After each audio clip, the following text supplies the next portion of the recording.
Bismillahirrahmanirrahim. Alhamdulillahirabbil alamin wassalatu wassalam ala rasulil karim wa ala alihi wa sahbihi ajma'in. Rabbi syrah li sadri wa yassir li amri wahlul 'uqdatam min lisani yafqahu qawli, amma ba'du. Assalamualaikum warahmatullahi wabarakatuh. Pertama sekali kita bersyukur pada Allah Subhanahu wa taala kerana dengan izin dan limpah kurnianya, alhamdulillah, pada malam ini kita dapat sama-sama menyambung kembali kuliah kita di dalam buku karangan Profesor Dr. Yusuf Al-Qardawi yang bertajuk Halal dan Haram dalam Islam. Dan alhamdulillah kita masih lagi membicarakan mengenai tajuk Al-Ghibah, iaitu bercakap tentang orang di belakang. Dan perkara ini dilarang oleh Allah dalam surah Al-Hujurat ayat 12. Wala yaghtab ba'dukum ba'da. Jangan sekali-kali kamu membicarakan sesuatu perkara tentang seseorang di belakang orang itu. Al-ghibah. Kamu memburuk-burukkan orang itu, menjatuhkan orang itu, dan pelbagai lagi. Bahkan Allah Subhanahu wa taala juga sebut di dalam surah Al-Hujurat ayat 12, wala yaghtab ba'dukum ba'da ayuhibbu ahadukum an ya'kula lahma akhihi maitan fakarihtumuh. Apabila kita melakukan atau bercakap tentang orang, seakan-akan kita makan daging sahabat kawan kita tu. Oleh kerana itu, tuan-tuan, perempuan yang dikasihi sekalian, sebelum kita nak bercakap tentang hal orang, kita nak mengutuk orang, kita kena lihat kesan daripada perbuatan tersebut. Walau bagaimanapun, para ulama menjelaskan terdapat dua keadaan kita dibenarkan untuk ghibah, ataupun kita nak bercakap tentang orang di belakangnya. Pertama, al-hajah, iaitu ada keperluan. Ada keperluan. Fama lam yakun hunaka hajatun masah ila dhikri ghaib bima yakrah falaysa lahu an yaqtahim dzalikal amr. Kalau tidak ada keperluan, maka hukumnya haram. Tapi kalau ada keperluan, sebagai contoh, dia bercakap tentang seseorang, benda tu dia tak suka. Perempuan, isteri, dia dalam proses nak menyelesaikan masalah rumah tangga dia. Pasti suami tak suka dia bercakap tentang dia. Nak bercakap tentang suami tu, tak suka. Dan suami takkan bagi dia. Kalau kita minta, bang saya nak pergi jumpa kaunselor, saya nak pergi jumpa peguam, confirm dia takkan bagi dia. Tapi kalau kata dalam proses tu kita nak mendapatkan keadilan, dia pergi jumpa hakim, jumpa peguam. Dan peguam dia akan dengar daripada awal cerita sampai akhir cerita. Baru dia akan tengok sama ada kes tu dia nak ambil atau tidak. Itu peguam. Peguam yang bagus, dia akan dengar satu sampai selesai. Kalau dia rasa nampak kesalahan di pihak orang yang datang minta tolong dia, dia takkan ambil. Itu bagus. Dia ada prinsip. Tapi ada setengah orang dia kata tak apa, saya akan pastikan yang dia kalah. Itu masalah. Tapi bila dia jumpa dengan peguam, dia nak bercakap dengan peguam. Jadi peguam akan tanya, apa suami awak buat? Dia pun cerita, suami dia begini, A, B, C, D, sampai habis cerita. Tujuannya, dia nak bagi tahu pada peguam, saya nak hak saya. Itu je. Maka boleh. Ramai, kalau orang perempuan selalunya kat situlah dia akan jadi serba salah. Para isteri lah. Dia sama ada jumpa peguam, atau dia berjumpa dengan kaunselor. Nak selesaikan masalah, dia kena jumpa kaunselor, ataupun dia jumpa ustaz atau ustazah yang boleh mendatangkan ketenangan bagi dia. Nak macam mana nak selesaikan, macam mana. Itu dibenarkan dalam Islam. Tetapi dengan syarat, dia tidak bercerita kepada seseorang yang membawa mulut juga. Itu tak boleh. Dia tahu dah kawan ni, sahabat ni, kalau kita cerita kat dia, dia akan bawa cerita tu merata-rata. Dia akan tambah lagi cerita tu lagi teruk, maka hukumnya haram. Sebab apa? Dia membuka pintu-pintu untuk ghibah kepada orang lain. Maka hukum tak dibenarkan oleh Islam. Wa idza kanat al-hajah tazul bitalmih fala yanbaghi an yalja'a ila tasrih. Kalau katakan dia boleh untuk berselindung di sebalik nama.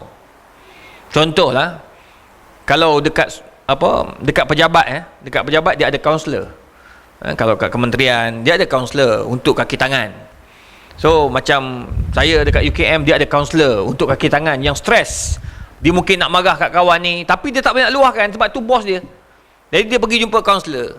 Dia tak ada sebut nama orang yang dia tak suka tu. Dia just bagi gambaran.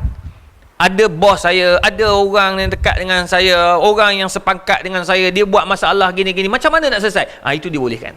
Lagi bagus kalau dia menggunakan talmih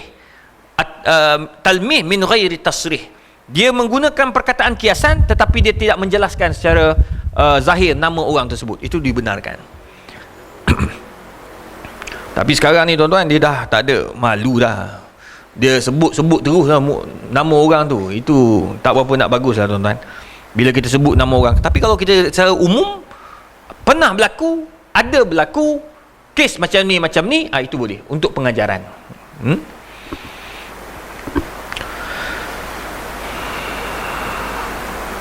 Au bit ta'mim, ataupun dengan cara umum lagi baik. Macam contoh sekarang macam ada isu-isu yang berkaitan dengan transgender kan, kita nak sebut nama orang tu lebih baik jangan. Takut kena saman satu hal. Saman, kalau kita betul-betul mampu nak berhadapan dengan saman-saman ni, okey lah. Kita malas juga nak naik mahkamah ni. Yang kedua, kita pun bukti tak kuat. Nombor tiga, kita malas nak cari pasal. Kita buat cara umum. Buat cara umum itu tak ada masalah.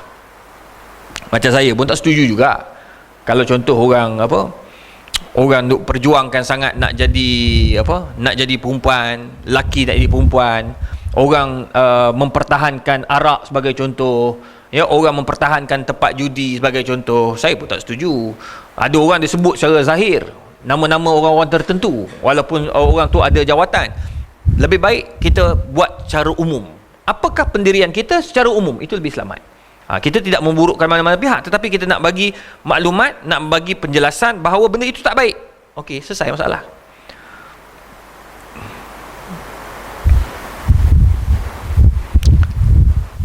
Fala yadhhabu ila takhsis, dan jangan sekali-kali kita mengkhususkan kepada seseorang. Itu kalau kita dah memburukkan orang, kita guna perkataan yang khusus pada nama, itu tak baik. Saya selalu kalau forum, tuan-tuan kenal kot kawan-kawan saya yang forum sekali dengan saya ni, yang bukan dalam TV lah, ni luar TV punya. Dia luar TV ni, dia tak ada masalah, dia lepas semua. Jadi kadang-kadang ada yang dia terlepas cakap, ya, dia terlepas nama individu ni. Tapi alhamdulillah bagus ni ustaz-ustaz ni pun, bila dia dah terlepas, sekarang kan dah lain dah. Dulu gaduh, sekarang dah kawan. So bila dia orang dah tahu tu, ada sampai peringkat saya nak pergi jumpa lah Datuk Seri sekian-sekian. Nak jumpalah Datin Seri sekian-sekian. Dulu aku dalam ceramah pernah sebut nama dia, pernah kutuk orang ni. Kan tak pasal-pasal. Dia kalau ikut kan memang wajib minta maaf. Sebab kita dah sebut nama orang tu, kita dah burukkan orang tu. Jadi jangan main-main kalau dalam bab-bab memburukkan orang. Lebih baik kita jangan burukkan orang, lebih selamat. Kita tak payah nak minta maaf dengan orang tu, dan kita pun takkan ada tanggungan dosa kalau mati. Kalau orang tu tak maaf kan, jumpa di akhirat tuan-tuan. Baik kita selamatkan diri daripada berbuat demikian.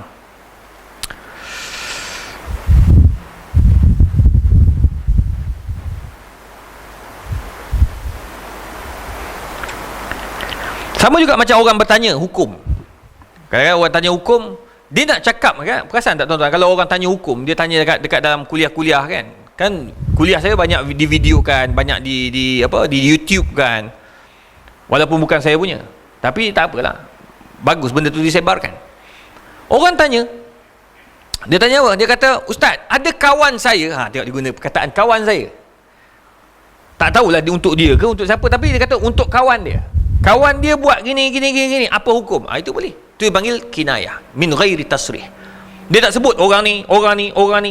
Itu adab bila kita nak mengutarakan persoalan. Nombor dua, kita dibenarkan untuk orang kata apa, bercakap tentang orang.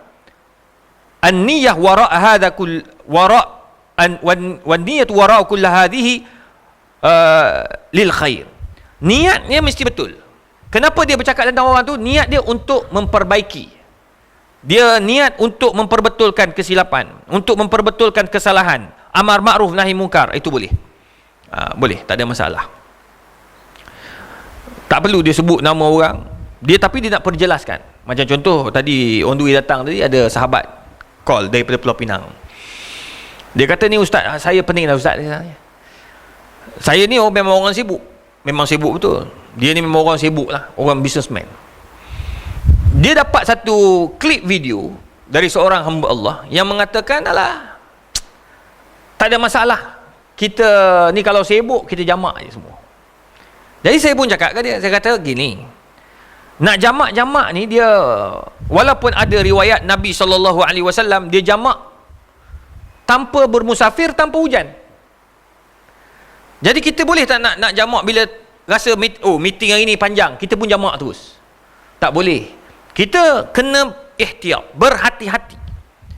Mazhab Syafi'i ni dia lebih berhati-hati. Kita tak nak mudah-mudah. Kita nak, kalau kata mudah gitu, habis orang pakat jamak dan qasar habis. Jamak saja, qasar tak boleh. Jamak. Bang, semayanglah. Saya jamak tadi, saya meeting panjang hari ni. Semua pakat jamak. Semayang kat masjid pun tak ada orang dah.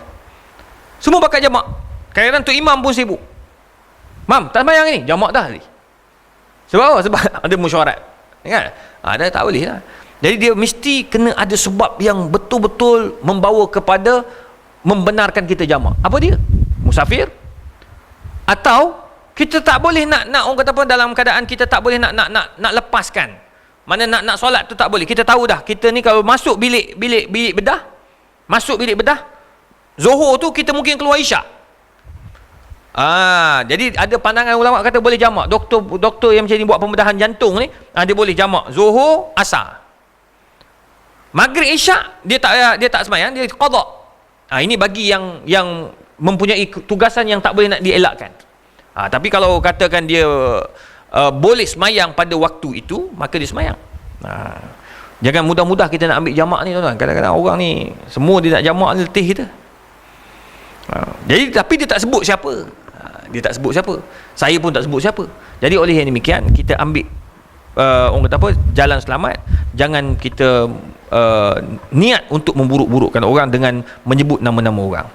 Wal insan adra bi haqiqati bawa'ithihi min ghairihi. An-niyatu hiya allati tufassilu baina at-tazallum wat tashaffa, baina al-istifta' wat tashni'.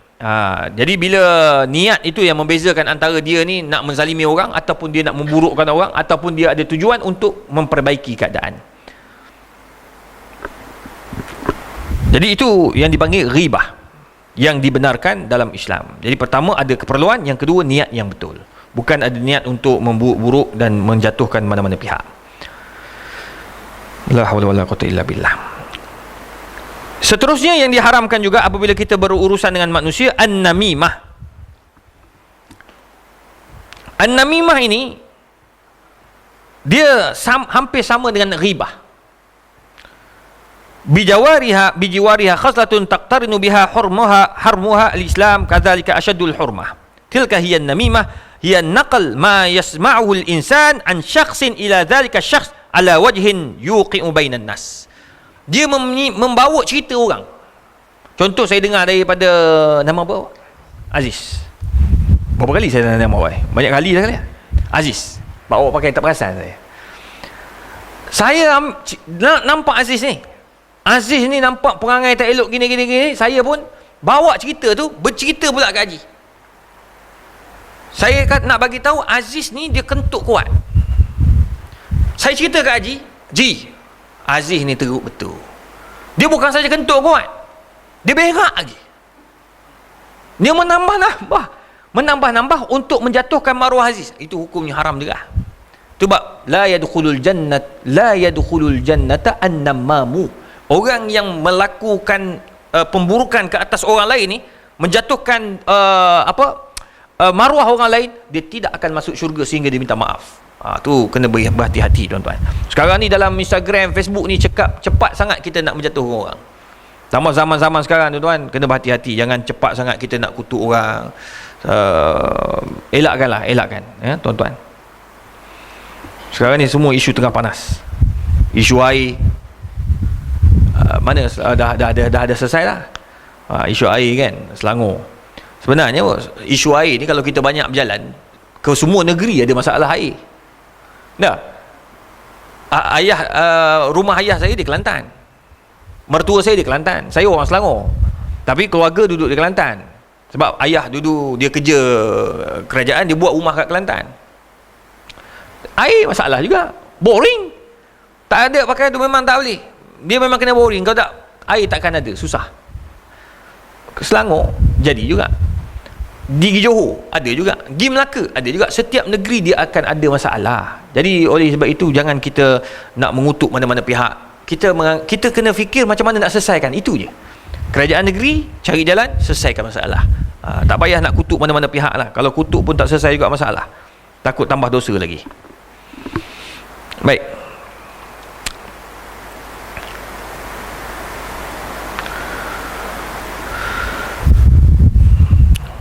Memindahkan satu cerita cerita orang kepada orang lain dengan wajah yang sangat teruk dan memburukkan orang itu. Wa yaqdir saffatul alaiq bainahum au yaziduha kidra. Bahkan dia cuba untuk menjadi batu api agar Aziz ni dibenci oleh semua orang. Itu pun tak boleh. Jangan. Kalau nampak benda tu akan memburuk-burukkan, tak payah. Sebab kalau macam contoh, kalau kita ada laman sosial, ada je macam mana nak kata, cerita-cerita ataupun rakaman-rakaman yang tak sesuai untuk disebarkan, tak payah sebar. Sebab kita menambahkan lagi kemarahan orang, menambahkan lagi kebencian orang kepada seseorang itu. Dia sama juga macam an-namimah. Oleh sebab itu Allah Subhanahu wa taala dia sebut dalam surah Al-Qalam ayat 10 hingga 11, wala tuti' kull halafim mahin hammazin masya'im binamim. Jadi jangan sekali-kali kita ini taat ataupun dengar apa yang dicerita oleh orang-orang yang suka memburuk-buruk atau menjadi batu api antara manusia. Ta'an ataupun orang yang selalu mengutuk orang-orang tertentu, menyebabkan orang jadi benci kat kita. Na'udzubillah. Dalam hadis yang lain, Nabi SAW sebut, hadis riwayat Imam Bukhari dan Muslim, la yadkhulul jannata qattat. Qattat huwa an-nammam. Orang yang suka bercakap tentang orang, dia masuk dalam satu kumpulan, orang akan jadi tahu cerita-cerita orang. Masuk dia dalam, macam contoh dia orang tengah makan, elok-elok sembang bab tak ada apa pun, bab sembang-sembang biasa. Datang dia akan timbulkan satu isu berkaitan seseorang. Habis kita dah termasuk daripada namam. Tu bahaya tuan-tuan. Tak payahlah kalau dengar. Kalau bahasa Melayu panggil apa selain daripada namam ni? Apa? Gosip. Gosip. Menggosip isu-isu seseorang. Apa lagi gosip yang dipanggil tu? Tingkap. Bahasa moden membawang. Dia tak tahulah tuan-tuan, bila kita cakap hal orang ni jadi cerah mata. Cuba cakap bab-bab yang tak ada kaitan dengan orang. Macam pagi tadi sembang tajuk dekat tajuk di dalam TV3 tentang hasad. 1 jam 120,000, 2 jam. Dalam 2 jam 100,000 ke atas lah. Itu Facebook. Dalam TV tak usah cakap lah. Bayangkan tuan-tuan, orang ni dia nak bercakap tentang orang, mudah je. Tengok orang tu naik pangkat, dia akan bercerita tentang orang tu.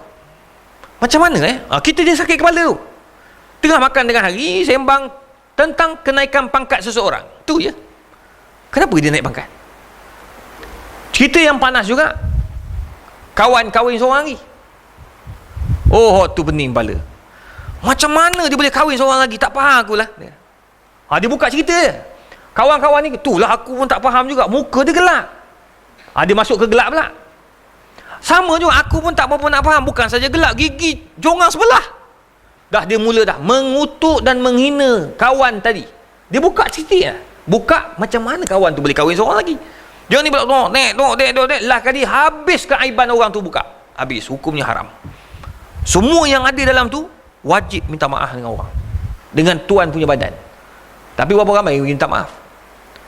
Berapa ramai yang pergi minta maaf kalau gitu? Na'udzubillah lah tuan-tuan. Itu sebabnya elaklah, tak payah. Kalau orang terdapat nikmat, syukur. Idza ra'aitan ni'am fashkurillah. Bila kau nampak nikmat, syukur pada Allah. Alhamdulillah kawan kita naik pangkat. Alhamdulillah kawan kita dia dapat rezeki lain lah. Dapat beli kereta baru, dapat beli rumah baru, dapat itu, dapat. Kita tolong syukur atas nikmat yang dipilihi oleh orang lain. Itu satu benda yang cukup besar. Kawan kita kahwin seorang lagi pun apa masalah dia? Alhamdulillah. Oh, alhamdulillah kahwin seorang lagi. Alhamdulillah, syukur. Engkau pula bersyukur. Iyalah syukur, bukan senang nak dapat macam dia. Isteri pertama setuju, dua setuju, tiga setuju. Kita tak pernah dapat. Minta baru nak minta baru. Mimpi ngeri dah esok tu. Baru nak minta. Istikharah, mimpi ngeri dah. Kena sembelih. Tak, tak jadi nak minta. Baru nak minta, baru istikharah dah nampak dah dalam mimpi kita. Tak payahlah tuan-tuan. Tolong syukurkan kat orang dia.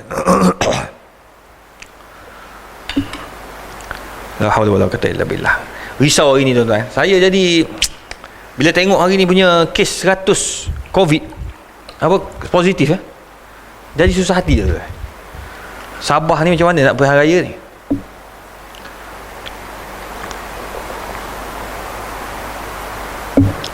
Jadi jagalah. La haula wala quwwata illa billah.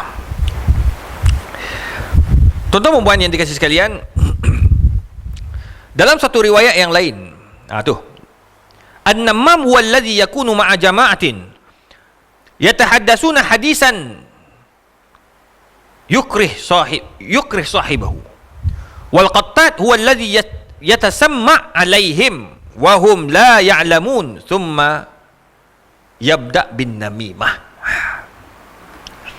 Dia ada dua ni. Pertama namam ni ma'a jama'atin yatahaddatsun hadisan. Namam dia akan masuk dalam satu kumpulan bercerita tentang orang dan keburukan orang. Itu satu.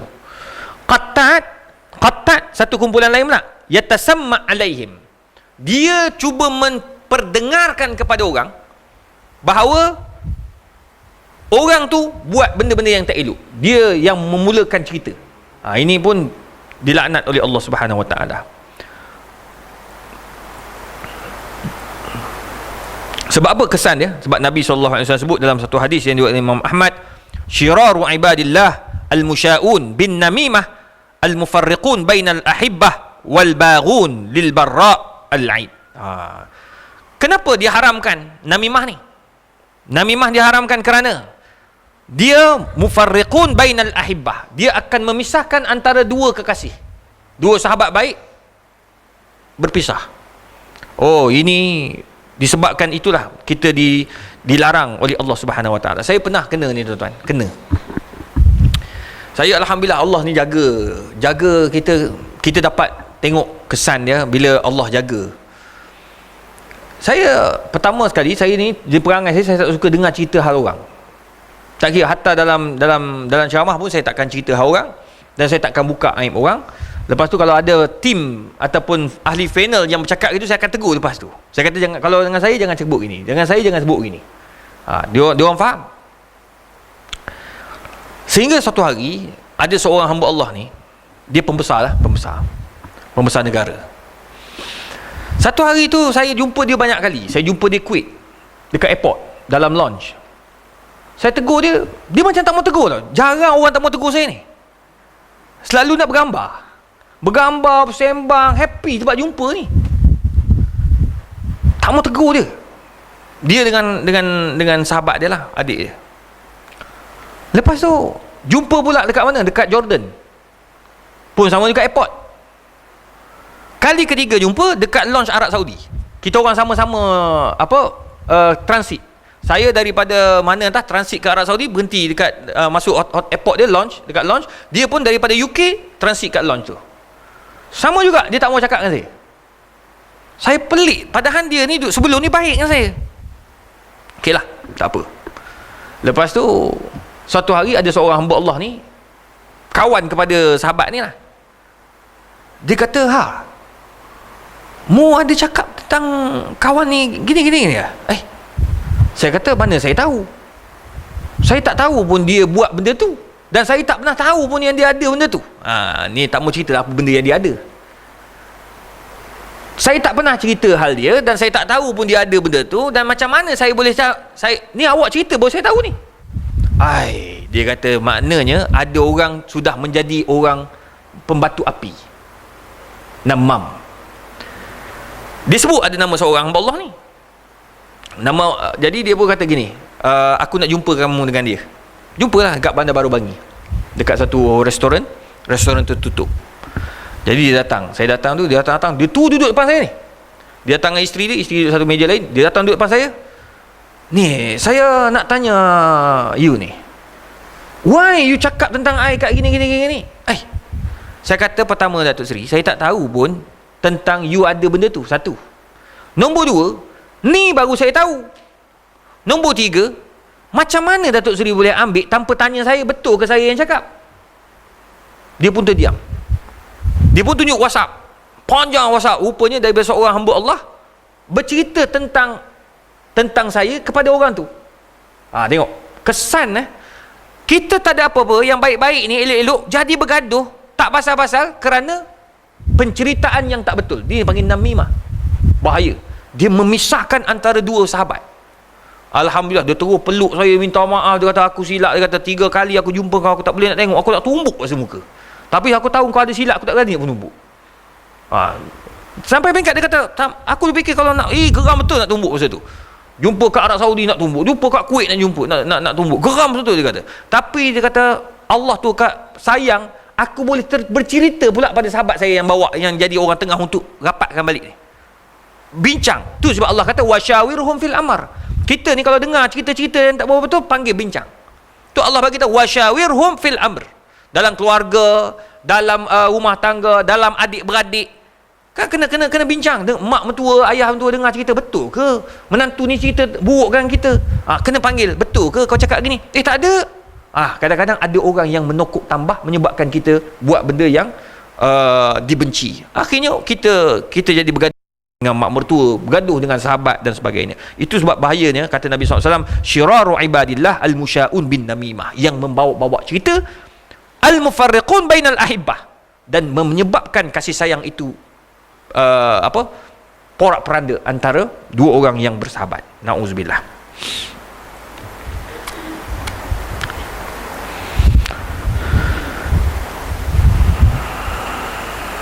Innal Islam fi sabil tasfiyatil khusumah wa islahi dhatil bayyin yubihu lil muslih an yakhfa ma ya'lam min kalami sayyi qalahu ahaduhuma anil akhar. Sebaik-baiknya tuan-tuan dengar benda yang tak baik. Contoh, tuan-tuan dengar benda yang tak baik tentang saya. Tuan-tuan tak payah cerita, tuan-tuan simpan je. Kalau tak ada keperluan untuk bercerita tentang kepada dia. Dengar, Ustaz Izhar tu dia suka mengintai rupanya. Contoh, suka mengintai. Kita simpan je, tak payahlah kita pergi cerita, takut benda tu salah. Dia ada dua, sama ada kita diam, kita abaikan. Mungkin benda tu tak betul. Kalau duduk main dalam kepala kita, betul ke tak betul ke, betul ke tak betul, panggil terus. Jumpa Dr. Izhar, Ustaz, saya jumpa Ustaz kejap, boleh? Masuk kat mana? Masuk bilik. Apa Ustaz? Saya dengar cerita Ustaz, orang tu kata Ustaz suka mengintai. Betul ke Ustaz? Ada bukti? Tak ada bukti, saya dengar cerita je. Maknanya tak betul lah. Kecuali memang ada gambar sungguh, saya tengok gitu, mengintai. Tu baru betul. Ni tak ada. Jadi kalau tidak ada, baik kita jangan ambil kecuali pembuktian yang kuat. Ya. La haula wala quwwata illa billah. Sebab itu Islam dia mengajar kita untuk sentiasa menasihati. Nasihat. Nampak orang bercakap tentang orang, cakaplah. Nasihatlah orang tu. Sebab apa? Sebab kita takut-takut kita termasuk daripada orang yang membenarkan kejahatan. Wa yazidu min indihi kalaman tayyiba. Kalau boleh tambahkan cakap benda-benda baik. Seelok-eloknya tuan-tuan banyakkan memuji orang. Puji orang. Baik orang tu. Dia balik kepada ni lah, balik macam contoh, balik kita pada masa kita meninggal dunia. Apa kita nak cakap pada jenazah ini? Baik. Kita cakap baik. Orang kata baik, orang baik, alhamdulillah. Jiran saya baik, tak ada masalah. Kalau ada pun antara kita lah selesaikan. Ini kita nak selesai macam mana? Cara kita sebarkan dalam Facebook. Cakap dalam Instagram. Orang pun tolong balas. Kita pula balas. Bergaduh dalam Instagram. Maka tak selesai masalah. Itu sebabnya Kalau boleh tutup aib orang. Innallaha yuhibbus sittir wa yuhibbus sattar. Allah itu suka kepada orang yang Allah itu penutup aib dan suka kepada orang yang menutup aib. Jadi itu kena kita ambil perhatian, tuan-tuan. Dalam riwayat yang lain, al-fitnatu na'imatun fala tastayqizuha. Fitnah itu tidur, jangan dikejutkan fitnah tersebut. Itu sebab Allah sebut dalam Quran, ya tuan-tuan. Jelas ayat ni. Surah Hujurat ayat 6. In ja'akum fasiqum binaba'in fatabayyanu. Bila datang akan berita-berita khabar yang fasik, maka carilah akan kebenaran. Contoh tuan-tuan tengok dalam ni, dalam Instagram, Dr. Izhar kata haram. Betul ke saya punya? Macam contoh Mufti Sabah. Alhamdulillah saya ada hubungan baik dengan mufti-mufti. Dia orang pun bagus, alhamdulillah. Tersebar, saya tak tahu siapa yang buat. Dia letak gambar saya, dia tulis kat situ, menziarahi perkuburan adalah haram. Di hari raya adalah haram. Macam pelik ayat tu. Macam mana saya boleh kata pergi ziarah kubur hari raya haram? Tak pernah lagi macam mana nak haramkan, sedangkan saya ni mengajar usul fiqh. Saya mengajar kaedah penentuan hukum, fatwa. Takkanlah benda tu saya nak haramkan, sedangkan Nabi kata ala fazuruha, sekarang ziarahlah kubur. Macam mana tiba-tiba kita kata haram? Mufti Sabah telefon, sebab sampai WhatsApp poster tu tersebar satu Malaysia. Saya pun kata tak faham saya. Datuk Mufti Sabah, Datuk Aziz Bongsu Aziz, dia, Syekh, nak tanya sikit Syekh, betul ke poster hantar ni? Saya kata kalau poster saya, bawah tu dia mesti ada rasmi, dia ada watermark, ada rasmi saya punya Instagram, ada rasmi Facebook saya, ada rasmi tu. Ni ada tak? Tak ada, kosong itu. Maka tak betul tu. Mana orang buat, orang sengaja buat, tapi pun kita tak tahu, mungkin dia tu salah faham ke, wallahu alam. Mungkin saya cerita dalam kuliah, saya kata sebelum itu Nabi SAW melarang. Selepas itu Nabi membenarkan sampailah Nabi wafat. Maksudnya keharusan itu sampai bila-bila, maka ziarahlah, kan? Jadi mungkin dia dengar separuh, dan tak boleh nak salahkan juga, sebab rakan-rakan yang buat video ni, saya tak tahu ni video ni rakam macam mana ni. Dia jangan potong lah. Dia potong pak, dia ambil tempat. Itu dah jadi fitnah, tersebarlah fitnah ni, na'udzubillah. Jadi oleh sebab itu kena kepastian dulu. Tengok dalam ni betul ke tak betul. Kalau bab mati lagi lah, mati ni tuan-tuan tanya dulu. Ustaz Haslin Bollywood berapa kali mati dah? Al-Fatihah, telah kembali ke rahmatullah Ustaz Haslin Bahrain. 4 kali saya dengar tengok, biar betul.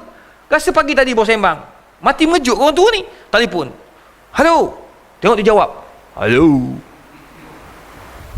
ni siapa ni? Kau telefon Ustaz Haslin lah ni. Bukan telefon anak dia Alung ke apa ni. Alhamdulillah, duk tersebar ni kata Abang Lim meninggal. Cakap kat dia, memang betul pun, dah meninggal, dah 4 kali dah meninggal kata. Jadi cakap ni aku tengah jawab, dia kata. Dia bak mati tu, ya Allah. Ada juga yang kata selalunya kalau tersebar mati sungguh lepas tu. Tak ada lah, itu ni kadang-kadang orang nak buat fitnah. Tu kena berhati-hati, jangan cepat sangat nak menyebar dan membawa kepada penyebaran dalam Facebook, Instagram dan sebagainya. Sebab nak tarik balik payah. Sekali tuan-tuan letak je, orang dah mula share, tuan-tuan tarik pun, tuan-tuan delete kat tempat tuan-tuan pun, dia masih ada lagi. Dia masih ada. Wa in kunta sadiqan fa anta min ahli hadhihi al-ayah hammadzim masya'in binamin. Kalau benda tu betul pun, cerita tentang buruk orang tu kata dia kaki perempuan. Kita kata ni kaki perempuan, saya menyampaikan yang ni kaki perempuan. Tuan-tuan tahu benda tu betul, dan tuan-tuan menyebarkan juga. Dia termasuk daripada ayat yang kedua pula, hammazim masya'im binamin. Walaupun benda betul, kamu tolong mencerita pula keaiban orang. Itu tak boleh. Contoh orang bercerai, tak payah cerita tuan-tuan.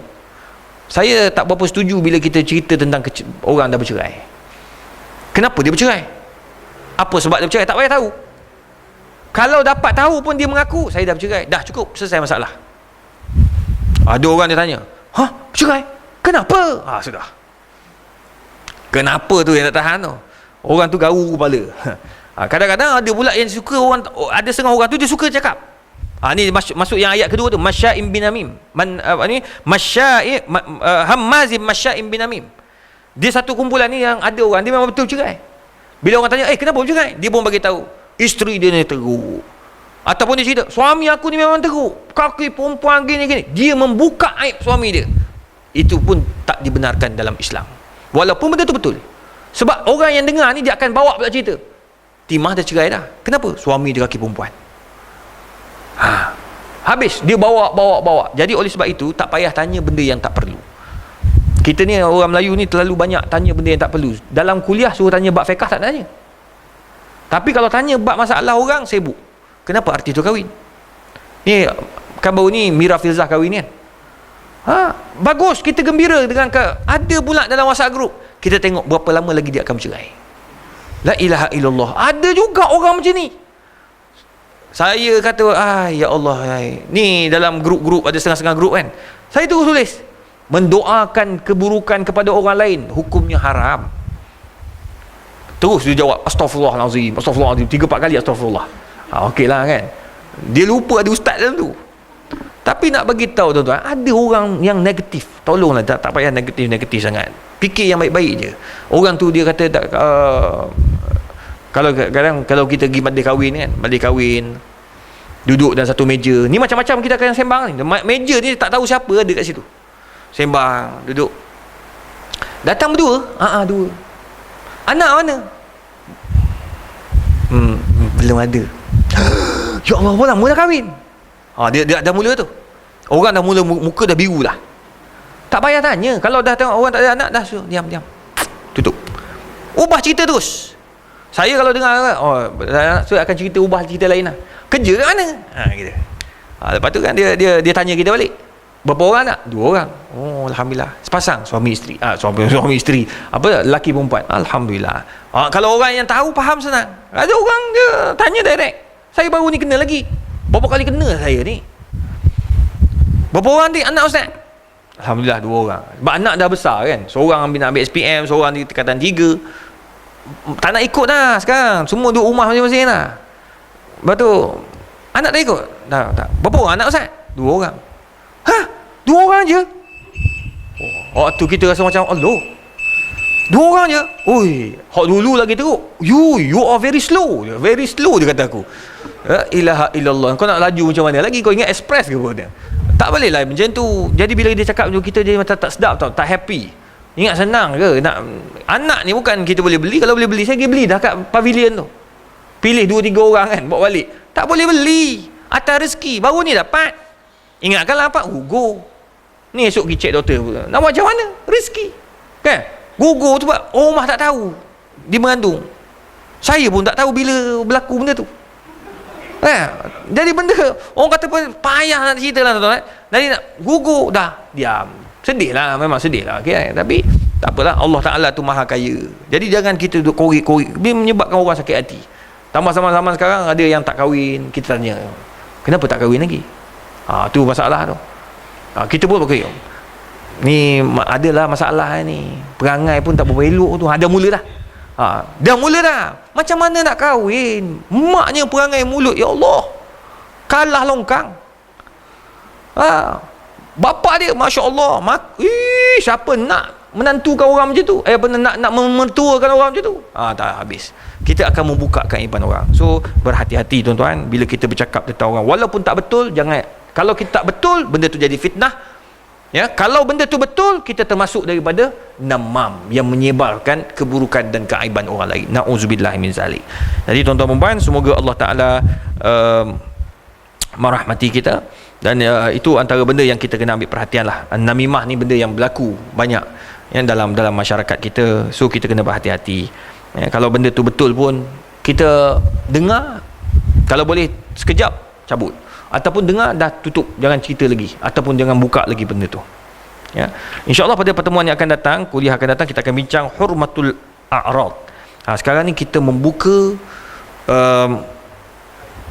aib dengan menjatuhkan keturunan. Hormatul a'rab. Macam contoh kita, tuan-tuan perasan tak kalau ada setengah-setengah dia dengan izin lah, minta maaf, ada setengah tempat tu kan, dia akan panggil anak haram. Perkataan anak haram tu, anak haram, mari sini, dia panggil gitu. Dia gurau, tapi dia guna perkataan anak haram.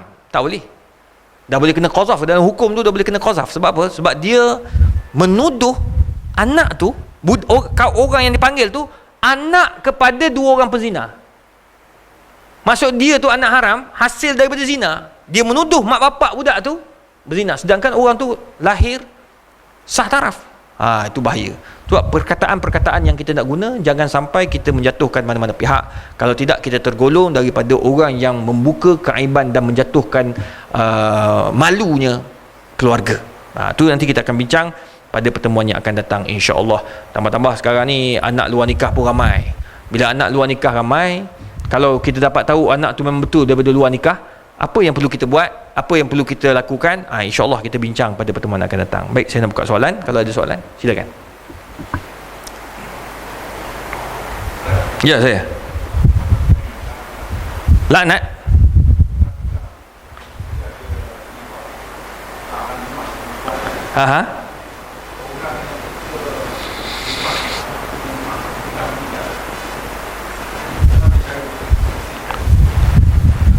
Oh, itu berat.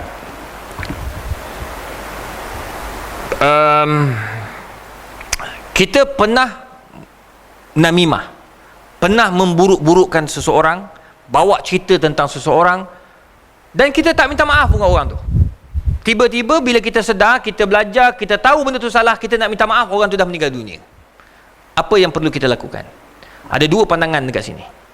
Pandangan yang pertama menjelaskan bahawa orang yang tidak minta maaf dan orang itu dah pun meninggal dunia, dia akan bertemu di akhirat dan dia kena minta maaf di akhirat. Na'udzubillah. Dia termasuk daripada hadis Imam An-Nawawi, yang diriwayatkan oleh Imam An-Nawawi, bahawa orang itu akan muflis di akhirat kelak. Hadis Muslim. Itu satu. Itu takutlah. Nombor dua, ini pandangan Dr. Yusuf Al-Qardawi, iaitu kita melakukan kebaikan atas nama orang itu. Macam mana nak buat? Kita dermakan, wakafkan atas nama orang yang kita fitnah tu. Pandangan yang ketiga, Syekh Muhammad Sais dan Syekh Ali Jum'ah, bekas Mufti Jumhuriyah Mesir, bukan saja minta maaf, bukan saja kita infakkan harta ataupun wakafkan atas nama si orang yang kita fitnah itu. Nombor tiga, kena buat baik kepada ahli keluarga orang tu pula. Pergi rumah orang tu, keluarga orang tu, minta maaf, kata saya ni minta maaf lah, saya ada buat salah dengan tuan dulu. Apa ni, dengan ayah, dengan abang, dengan kakak, orang yang dah meninggal tu. Cakap saya ni buat salah, minta maaf banyak-banyak. Jadi kalau keluarga semua maafkan, kita pun infakkan sesuatu untuk dia, bagi dia ingat kita. Tu baik, bagus juga. Tu antara benda tu lah. Tu baik kita minta maaf masa hidup ni, daripada kita minta maaf setelah meninggal dunia. Untuk selamat lagi, tak payah cerita hal orang terus. Jadi tak payah minta maaf. Tak ada masalah. Itu lebih selamat.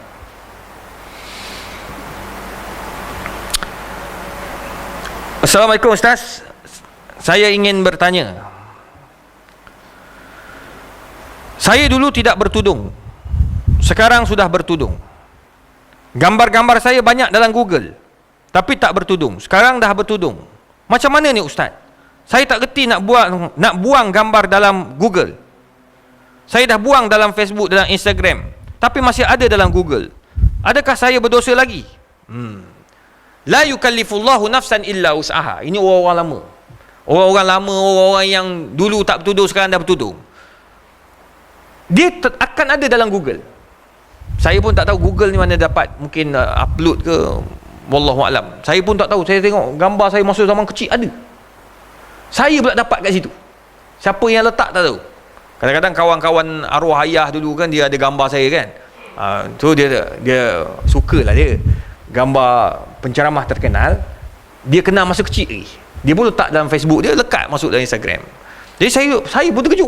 Cantik gambar ni, aku pun ambil. Saya dapat manfaat bergambar tu. Tapi gambar baik lah, bukan gambar telanjang apa dah. Gambar muda-muda kecil-kecil tu, saya pun tak ada gambar tu. Ni gambar-gambar yang dia tak tutup aurat dulu ni, maka dia tidak berdosa. Sebab dia dah minta jangan dibuka, dan dia dah tutup aurat, dan dia dah bertaubat, dan dia dah buang yang benda yang dia mampu buang. Tapi yang dia tak mampu buang, la yukallifullahu nafsan illa usaha. Dia tak boleh nak, Allah tidak akan hisap apa benda yang dia tak mampu. So yang berdosa ni kita yang tengok. Balik kepada ayat Quran yang Allah kata ya ayyuhallazina tutup mata tu, ayat tutup mata. Apa ayat? Apa dah? Ada satu lagi ayat surah An-Nur. Surah An-Nur ayat 30. Qul lil mu'minin yaghuddu min absarihim. Cakap pada orang lelaki jaga mata. Jaga mata. Maksudnya orang mata, kena jaga mata, tak boleh buka lah. Datuk almarhumah Datuk Sharifah Aini kan dia pesan sebelum meninggal dunia, jangan ditayangkan lagi gambar-gambar filem-filem dia yang dulu-dulu zaman jahiliah. Satu. Nombor dua, kita pula tak payah pergi type kat Google Kak Sharifah sebelum tudung, habis memang keluar gambar dia. Tak payah, hukumnya haram. Jadi tak payah nak buka aurat-aurat yang lama-lama. Orang dah tutup aurat, dah jangan dibuka lagi. Kalau kita buka, kita yang berdosa. Jadi kalau orang tu dah usaha, kita tak berdosa lah, insya-Allah. Ya.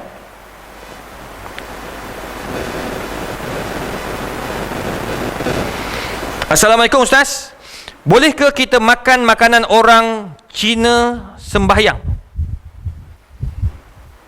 Sebab bos saya ada sembahyang Cina. Makanan tu boleh dimakan ke? Ada seorang budak office saya kata boleh dimakan. So, tak berapa jelas berkenaan benda ni. Dia apa benda ni? Nak makan orang, kalau kan dia kat Tokong ni, dia ada beberapa jenis. Dia ada buah, dia ada masakan macam pulut apa semua, itu memang tak boleh makan.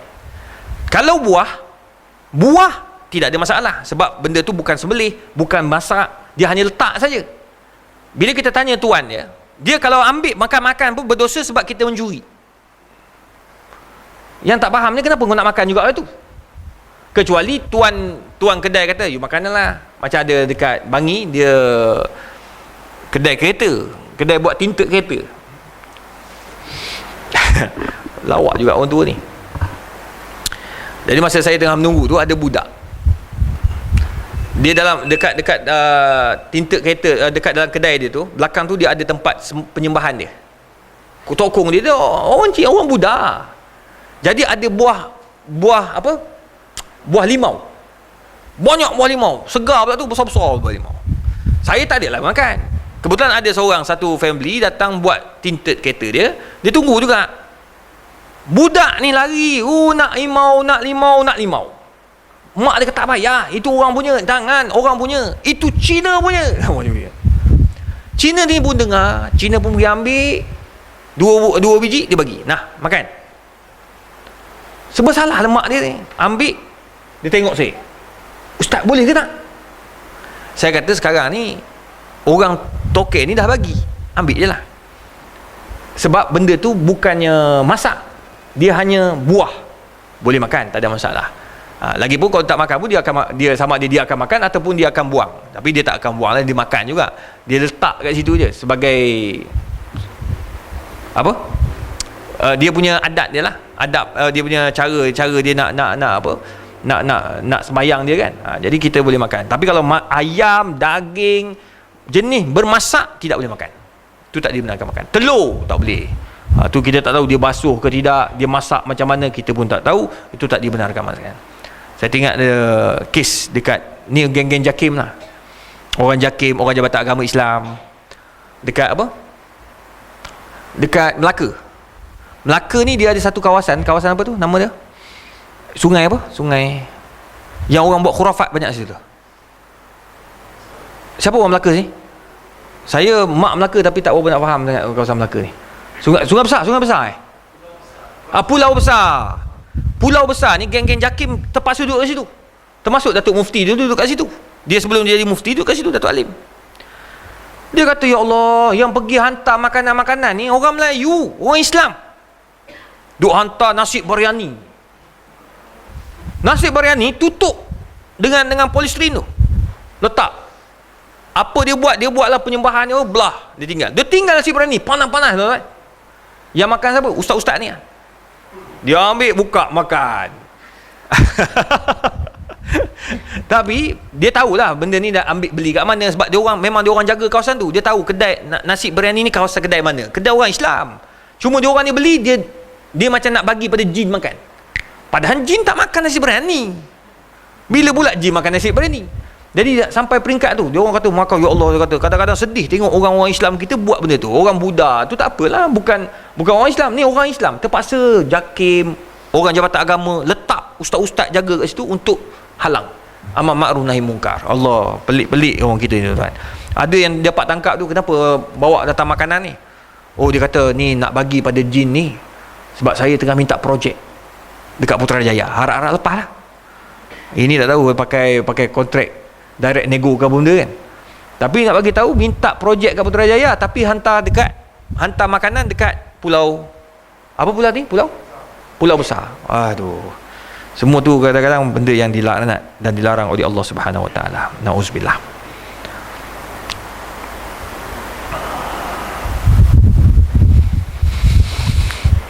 Allah. Last soalan terakhir ni orang bagi ni.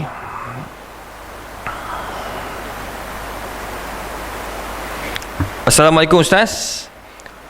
Sekiranya kita beri zakat tanpa akad, dengan kata lain kita kirim atau atas online, macam mana? Boleh ke? Saya confused sebab saya selalu bayar secara bersemuka. Sekarang ni banyak sangat online. Tuan-tuan, difatwakan boleh kita bayar zakat secara online. Akad dia, masa kita tekan tu, kita ada baca word kat situ kan.